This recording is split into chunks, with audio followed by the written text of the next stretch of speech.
Stadium court. And it features Andre Agassi, the number 8 seed in this tournament, leading Carlos Costa of Spain, number 10, 2 sets to love, 3-love in the third, and 30-15 serving. I'm Tim Ryan with Mary Carrillo, and we welcome you again to live action. This has occurred 3 other times in the first week of our U.S. Open late night programming, and we are happy to bring you this live action from the stadium court. There is Carlos Costa. He is 24 years of age, an outstanding clay court player. Andre Agassi, 40-15. Agassi is absolutely having his way with Carlos Costa.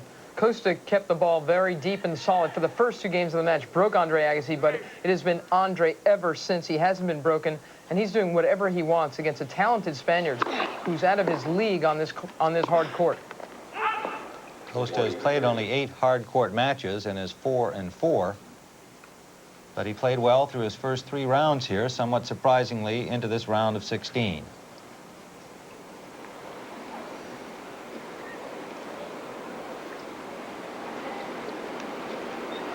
.40-30 now, game point, and Agassi has just about wrapped this up.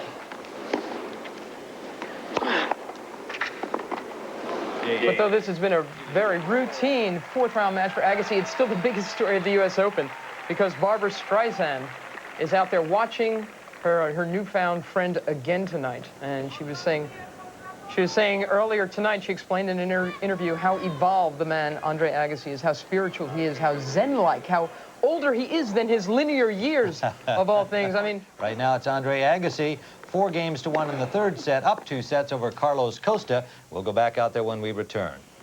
Carrillo back live at the National Tennis Center Stadium court. It is 1-5, Costa serving to Andre Agassi, 15-love, and down 2 sets is the Spaniard. So Andre Agassi headed for a quarterfinal date with Jim Courier. Easy winner over John McEnroe today, 30-love Costa.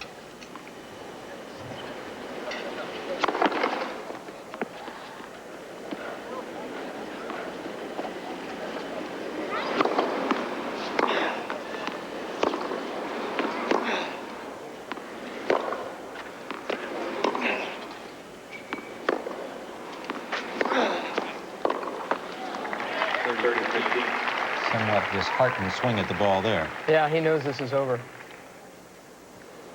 Costa's got a pretty good first serve, a very good first serve, I should say, but a very attackable second serve, and Agassi has not missed one opportunity, it seems, all night long to attack it.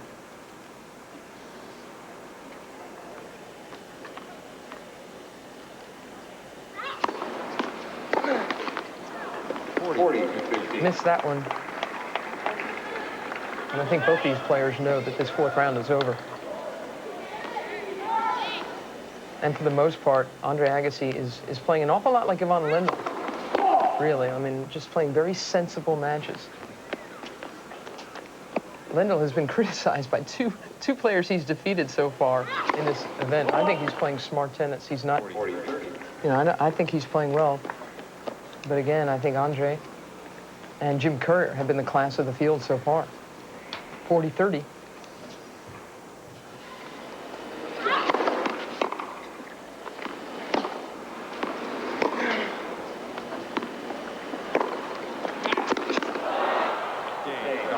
Agassi sneaking in but knocking it long, so Costa stays alive for perhaps just one more game. Love 15 against Carlos Costa of Spain.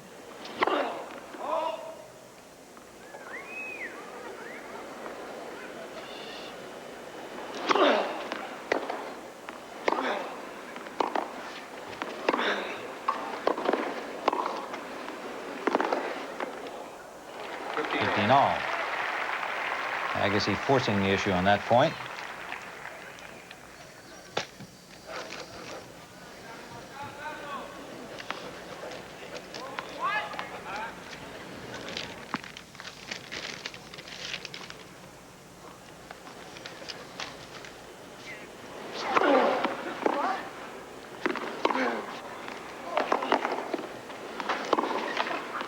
Whoop, Costa fell down, trying to make the move over as he was wrong-footed.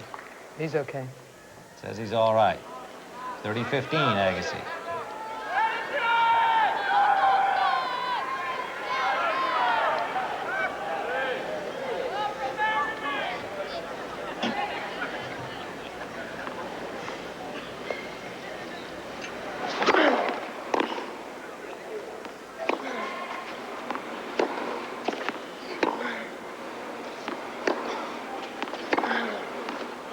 Well, they didn't even bother going for that one. It is match point now for Andre Agassi.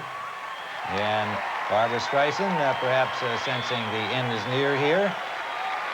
And Andre Agassi headed towards Jim Courier. Wonder if she'll be here for that one. Every tabloid and movie magazine will be making the same speculation, we're sure, along with some others. There it is, an ace for match point, Andre Agassi. And again, as you pointed out, Mary, kind of a well-paced performance by Agassi, not doing any more than he had to. He's been wanting to kind of build his game to a peak for the big matches that lie ahead. And the biggest is there right in front of him. Top seed Jim Courier in the quarterfinal round. I wonder who that was for.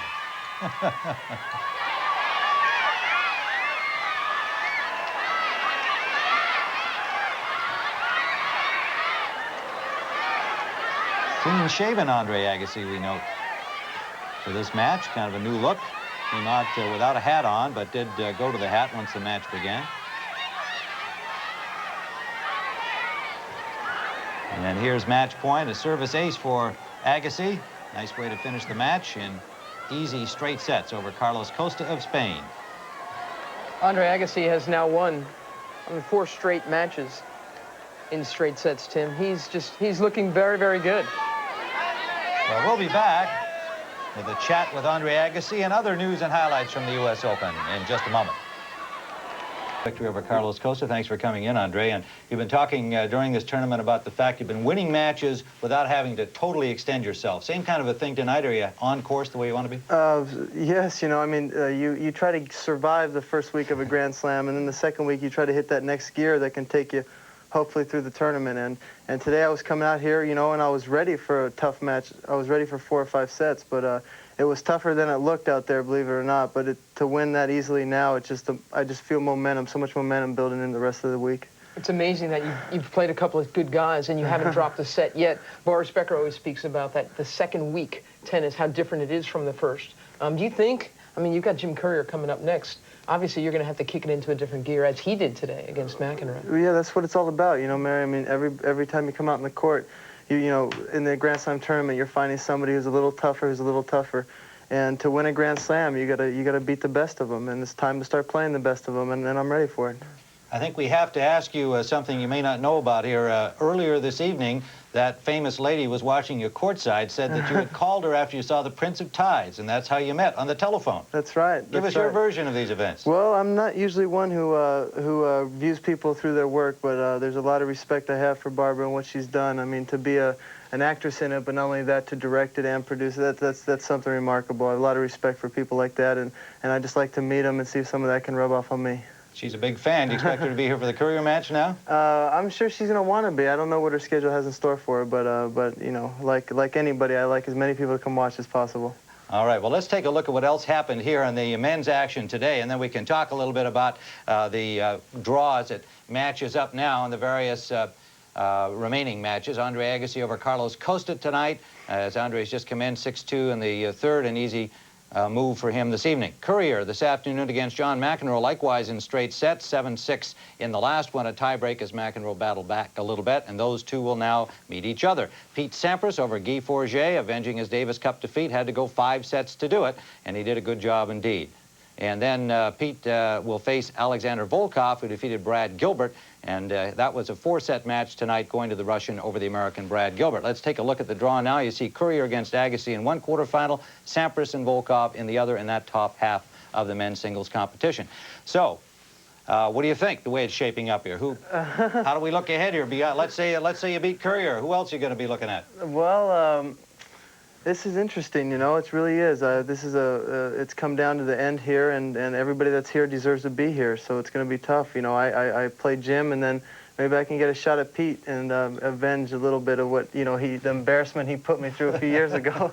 That would certainly be nice. Andre, you've played Jim many times. You know his game. The last time you played at the French I mean, it was, you know, was not the kind of match you wanted. What decides matches between you two? What will make the difference in the quarterfinals on a hard court at the U.S. Open? Well, I think the French Open was a turning point for me. It was a time that I was struggling a lot with confidence and doubting myself a lot, and I think I got through a lot of that during the French Open.